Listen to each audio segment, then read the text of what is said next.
Dear friends, आज आपकी जो 9th की मैथ्स की एक्सरसाइज 1.1 चल रही है। इसका इंट्रो पार्ट जो भी इसमें आना था, परिमेय संख्या, वास्तविक संख्या, अभाज्य संख्या, जितनी प्रकार की संख्या थी आपको सब डिटेल में बताई थी।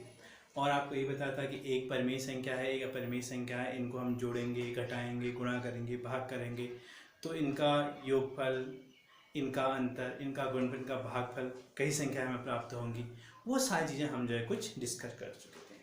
ठीक है, अब आप जो है एक्सरसाइज 1.1 में आइए। आज हम एक्सरसाइज 1.1 लेके आए हैं। तो एक्सरसाइज है हमारे पास 1.1। ठीक है, इसमें पहला क्वेश्चन आपके पास है। किताब आप ओपन कर लीजिए, बुक आप सभी ओपन करिएगा। तो पहला क्वेश्चन आपके पास है कि क्या कहता है शून्य एक परिमेय संख्या है, और यदि एक शून्य एक परिमेय संख्या है कहता है तो इसे आपको जो है P/Q के रूप में लिखना है। ठीक है, तो शून्य एक परिमेय संख्या है। हाँ, शून्य एक परिमेय संख्या है। क्यों? क्योंकि मैंने आपको डेफिनेशन में बताया था कि जो प्रत्येक पूर्णांक होता है वह जो एक परिमेय संख्या होती है, और शून्य भी क्या है, एक पूर्णांक है। ठीक है, इसीलिए हम ये कहेंगे कि शून्य क्या है, एक परिमेय संख्या है। ठीक है, हम लिख लेंगे चूंकि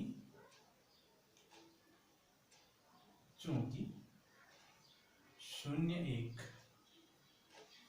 पूर्णांक है,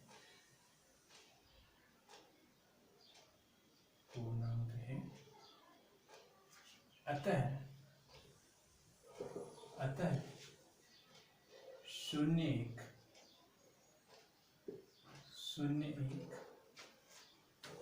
परिमेय संख्या होगी।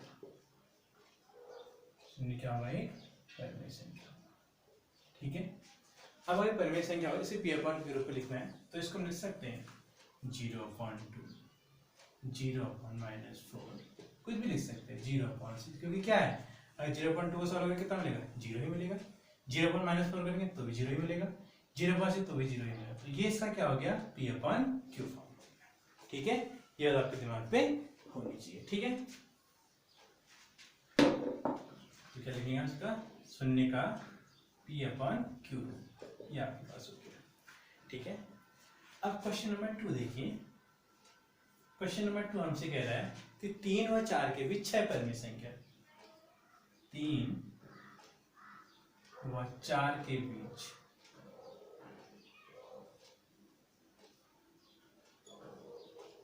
6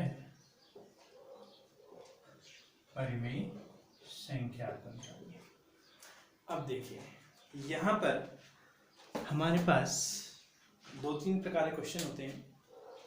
एक क्वेश्चन हमारे पास यही होता है कि सपोज 3 व 4 कह रहे हैं तो इसको हम 3/1 व 4/1 लिख सकते हैं, यानी कि हमारे पास क्या होंगे, हर समान होंगे।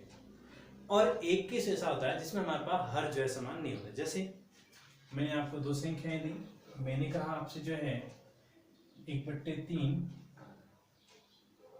व 1/2। मैंने आपसे कहा कि आप जो 1/3 व 1/2 के बीच आपको संख्या निकालनी। अब यहाँ पर आपका हर समान नहीं है, तो पहला काम हमारा क्या होता है, पहला काम हमारा ये होता है कि जो भी हमारे पास 2 संख्याएं दी हो हम देख लें कि उनके हर समान है या नहीं है। तो अगर उनके हर समान नहीं होते, सबसे पहला काम हमारा ये होता है कि हम जो है उनके हरों को जो है समान करें। ठीक है, अब यहाँ पर सपोज मेरे हर समान है, यानी कि 1-1 है, 6-6 है, 4-4 कुछ। अगर सपोज मैं यहाँ पर आऊँ तो यहाँ पर मैं इनके हर समान करूँगा तो मैं इनका पहले एलसीएम लूँगा। तो 3 और 2 का एलसीएम कितना होता है, 6 होता है। ठीक है, 3 का 6 में कितनी बार जाएगा, 2 बार जाएगा, तो 2-1 का 2 आ गया, 2 का 6 में 3 आएगा, 3-1 का 3, यानी कि यहाँ पर क्या आ जाएंगे आपके पास, इसको लिख सकते हैं हम 2/6 व 3/6। यानी कि हर समान है तो ठीक है, हर समान है पहले हम हर समान। अब जो प्रोसेस है, अब जो प्रक्रिया है दोनों के बीच परिमेय संख्या वो सेम है। अब हम काम सेम करते हैं। ठीक है, चाहे वो काम मुझे यहाँ करना हो चाहे मुझे यहाँ करना हो। ठीक है, अब मुझे 6 परिमेय संख्या, तो जितनी मुझे परिमेय संख्या निकालनी होती है उसमें मैं 1 जोड़ता हूँ, और 1 जोड़ने में जो संख्या मिलती है उस संख्या से मैं जो है जो मेरे पास दी गई संख्या है उनके हर अंश में गुणा कर देता हूँ, और इस प्रकार से मुझे उनके बीच की संख्याएं जो है मिल जाती है। ठीक है, तो यहाँ पे क्या करेंगे आप लिखेंगे के बीच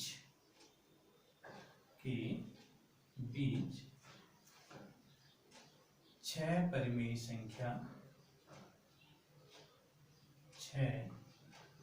कोई संख्या ज्ञात करने के लिए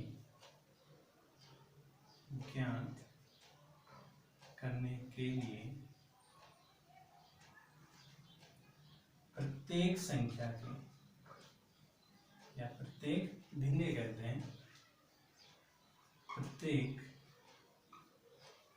भिन्न के हर व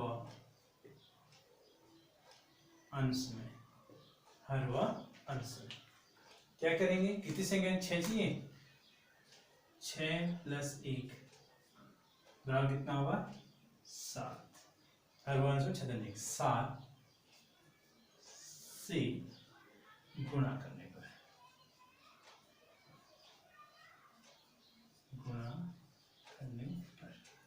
तो क्या हो जाएगा, आपके पास जो 3/1 था, इसके आपने अंश भी 7 गुना से गुणा किया और इसके आपने हर में भी 7 से गुणा कर दिया। ठीक है, इन दोनों गुणा हटा के क्या कर दोगे आप, इसको ऐसे लगा सकते हो।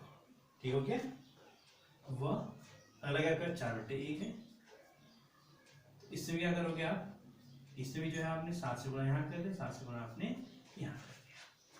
ठीक है, अगली बात समझ, इतनी बात समझ में आई।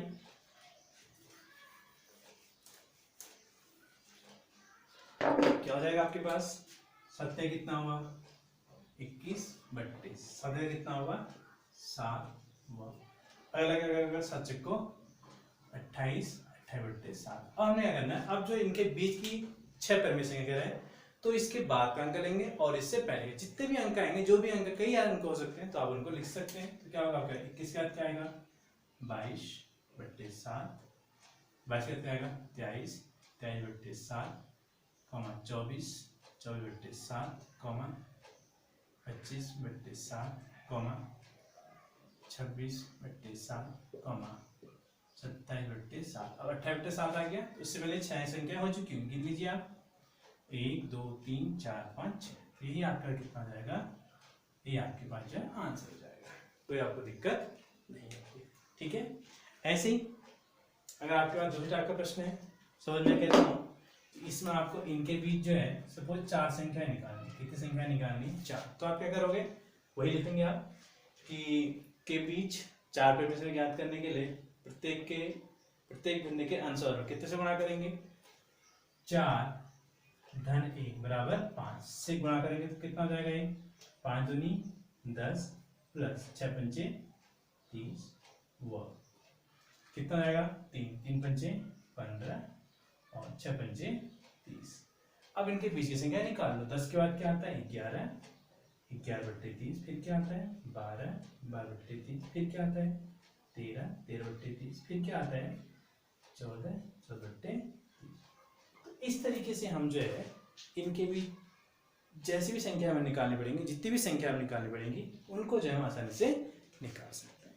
ठीक है, आपकी बुक पे जो है जो तीसरा क्वेश्चन है, तीसरा क्वेश्चन देख लेते हैं।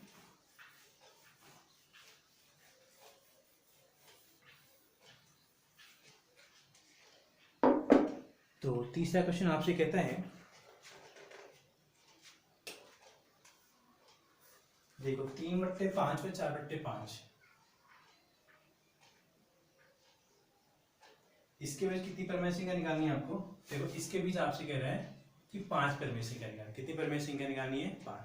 तो पहले की तरह से आप लैंग्वेज बनाएंगे, तो 5 परमेय संख्या क्या करेंगे हम, 5 × 1 कितना होता है 6, 6 से क्या करेंगे हम प्रत्येक से गुणा कर देंगे, यानी कि 3 × 6/5 × 6, और कितना हो जाएगा 4 × 6/5 × 6, 6 कितना हो जाएगा 18/5 से कितना हो जाएगा 30, और कितना हो जाएगा 6 को 24, और कितना हो जाएगा 5 30। अब निकाल लो, 18 के बाद क्या होता है 19, 19 के बाद क्या होता है 20, उसके बाद क्या होता है 21, उसके बाद क्या होता है 22, उसके बाद क्या आएगा 23, उसके बाद क्या आएगा 24 आ नहीं सकता क्योंकि ये 5 हो चुकी होंगी, 1 2 3 4 5। तो यही तरीका आपके पास है कि दो संख्या के बीच अगर आपको जो है कितनी परमेय संख्या निकालनी है, सबसे पहला काम आपके पास जो है जो भी जो संख्या दी है, सबसे पहले आप उनके हर समान देखें।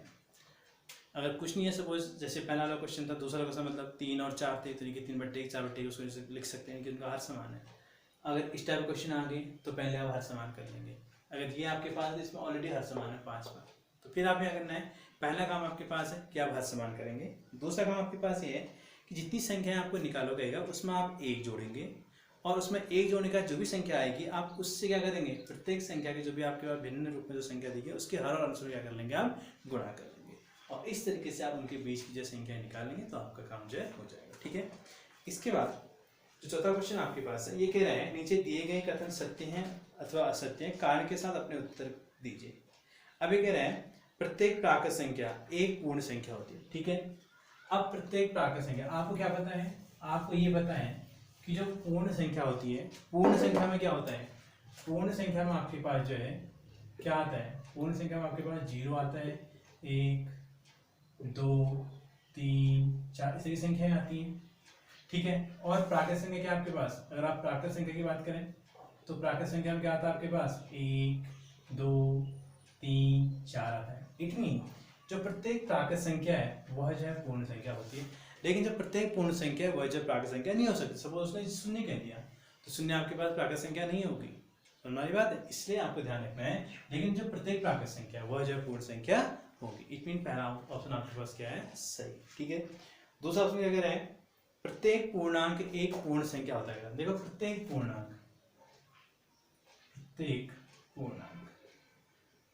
पूर्णांक मतलब इसमें आपके पास -2 भी हो सकता है, इसमें आपके पास -4 भी हो सकता है, इसमें आपके पास 0 भी हो सकता है, इसमें 1 भी हो सकता है, इसमें 2 भी हो सकता है, इसमें 3 भी हो सकता है।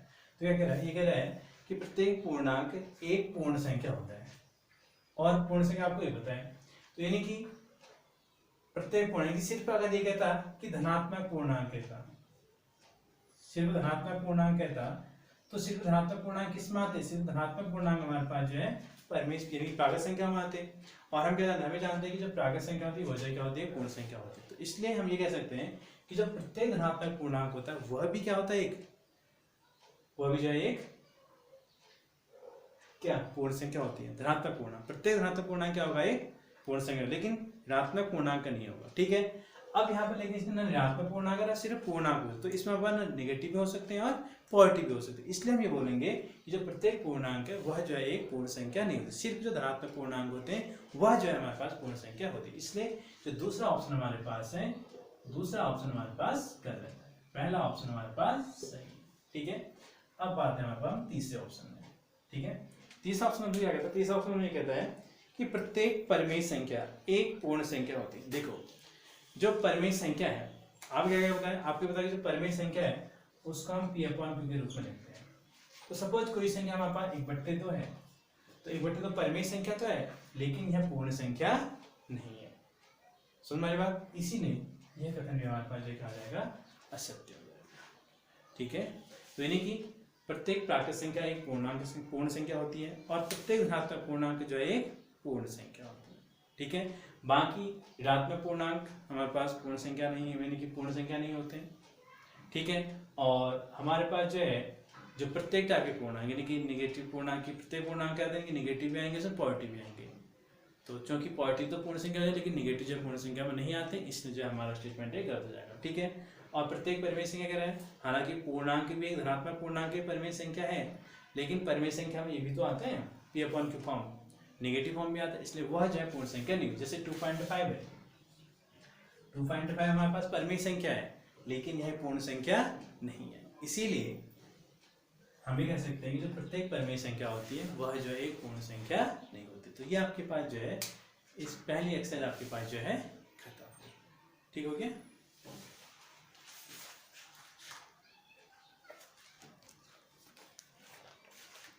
अब हम जो है आपकी 1.2 एक्सरसाइज की बात करें, ये भी छोटी एक्सरसाइज है, तो कल आपको जो है 1.3 बनाने के लिए सही रहेगा।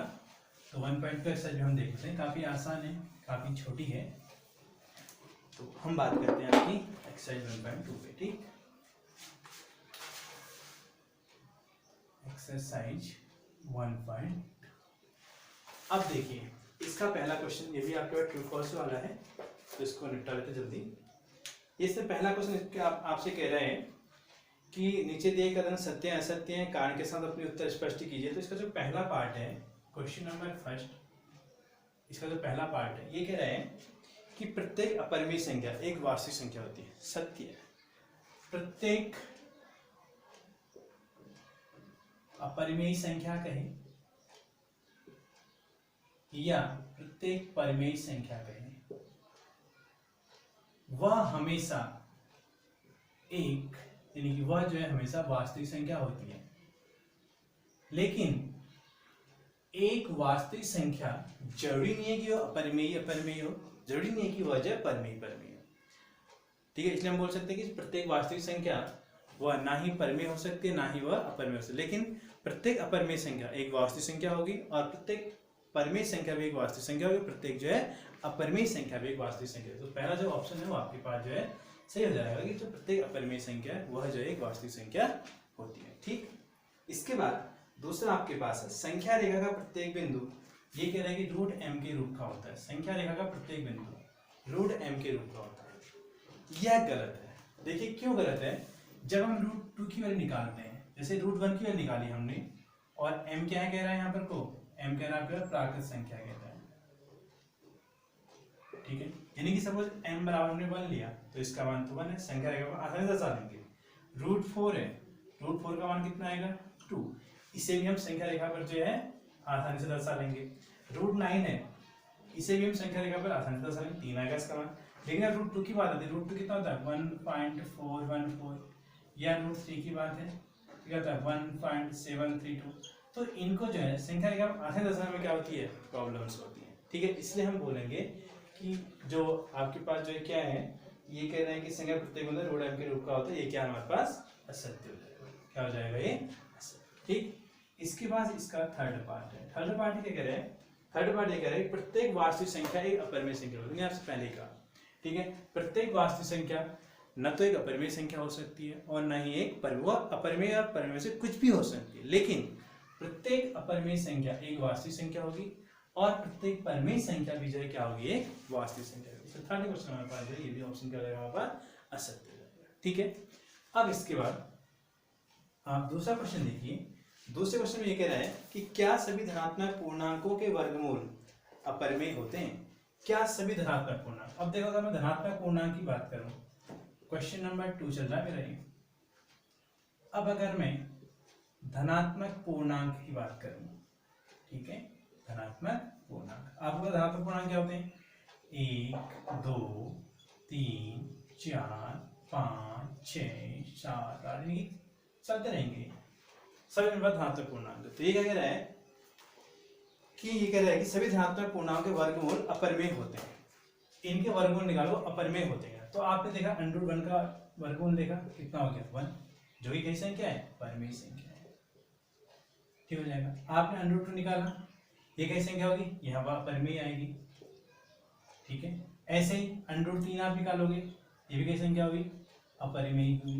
लेकिन जब आप √4 करोगे तो √4 का मान कितना होता है 2, तो ये कैसी संख्या हो जाएगी, परिमेय संख्या। तो आप क्या कह सकते हैं, आप ये कह सकते हैं कि प्रत्येक धनात्मक पूर्णांक का जो वर्गमूल होता है, फिर से नोट कीजिए, आप पॉज करके नोट कर सकते हैं। यानी कि क्या कहेंगे आप, प्रत्येक धनात्मक पूर्णांक जो वर्गमूल होता है वह जो है एक परिमेय संख्या नहीं होती है।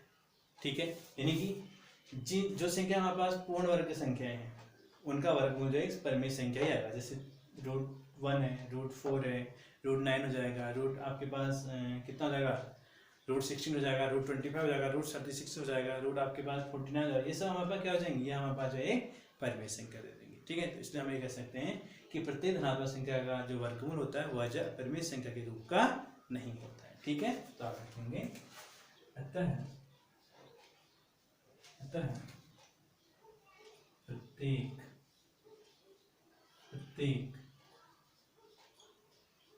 धनात्मक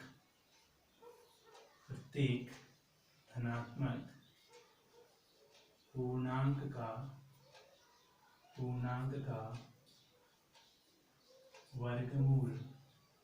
का वर्गमूल एक अपरिमेय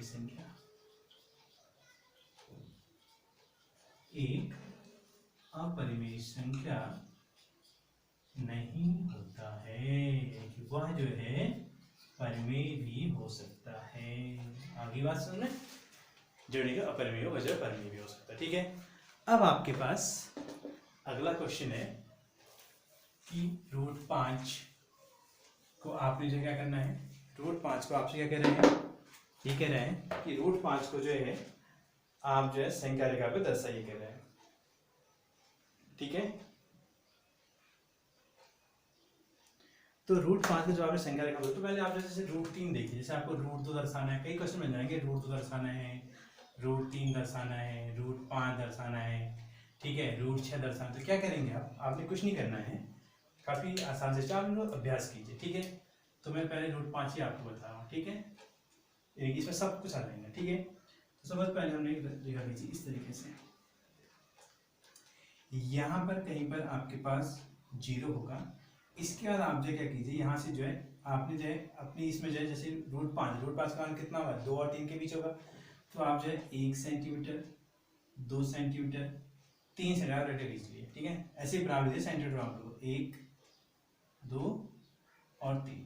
इसके पूरा जो स्ट्रक्चर होता है वो आप बनाएंगे। जैसे यहाँ पर 5 होता है, फिर 1, 2, 3, 4 लाइन होती है, 1, 2, 3, 4, इस तरीके से 1, 2, 3, 4, 1, 2, 3, 4, इस तरीके से यहाँ बढ़ा हुआ। इस तरीके से आप जो है यहाँ तक बढ़ा देंगे। अब क्या करना है आपने √5 का है तो आपको थोड़ा दिक्कत है, इसलिए मैं इसको इरेज कर रहा हूँ। तो √5 जब कह रहा है तो आपने यहाँ से यहाँ तक 1 सेंटीमीटर खींचा पहले ये। अब आप इस पॉइंट पर, इस जहाँ पर 1 सेंटीमीटर आया है वहां पर 90 डिग्री का कोण आते हुए, कितने अंश का कोण आते हुए, 90 अंश का कोण आते हुए रेखा खींचेंगे। और इस पर आप फिर से इसको कितना खींचेंगे, 1 सेंटीमीटर का इसमें आप जो है चाप काट देंगे। तब ये 1 सेंटीमीटर, ये 1 सेंटीमीटर। अब आप जब इन दोनों को मिलाएंगे, ये क्या हो जाएगा, इसमें कर्ण हो जाएगा। क्या हो जाएगा, ये कर्ण। इस कर्ण का मान कितना मिलेगा, लंब का वर्ग धन आधार का, यानी कि कर्ण बराबर क्या होता है, हमारे पास सूत्र होता है कर्ण बराबर √, लंब का वर्ग धन आधार का वर्ग। अब यहाँ पर लंब कितना हो जाएगा, 1, आधार कितना है 1। तो आपके क्या होगा, कर्ण कितना निकलेगा आपके पास, कर्ण निकलेगा आपके पास √1 का वर्ग 1 हुआ और 1 का वर्ग 1, यानी कितना जाएगा आपके पास 2। तो ये वाली कितनी जाएगी आपके पास √2। अब जब मापने की बात आएगी तो कैसे मापेंगे आपने यहाँ पर प्रकार की नॉर्म रखनी है और यहाँ से यहाँ का आपने चाप काटना है यहाँ का। और आपने जो चाप काटते हो इस तरीके से आपने जो है वर्ग, इसको जो है ऐसे करके आपने जो है चाप काटना है। तो कहीं ना कहीं ये 1.414 को इस तरीके से आपके पास से यहाँ पर गिरेगा।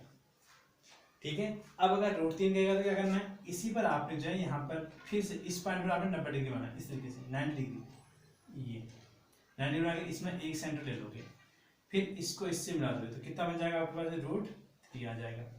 ऐसे ही फिर यहाँ पर 90 डिग्री बनाओगे, 1 लोगे और इसको इससे मिलाओगे तो कितना बन जाएगा आपका, √4 का हो जाएगा। ऐसे ही इसके बाद फिर से इस पर जो 90 डिग्री बनाओगे और 1 सेंटीमीटर लोगे इसको भी, और फिर इससे इसको मिलाओगे तो ये कितना लगेगा, √5।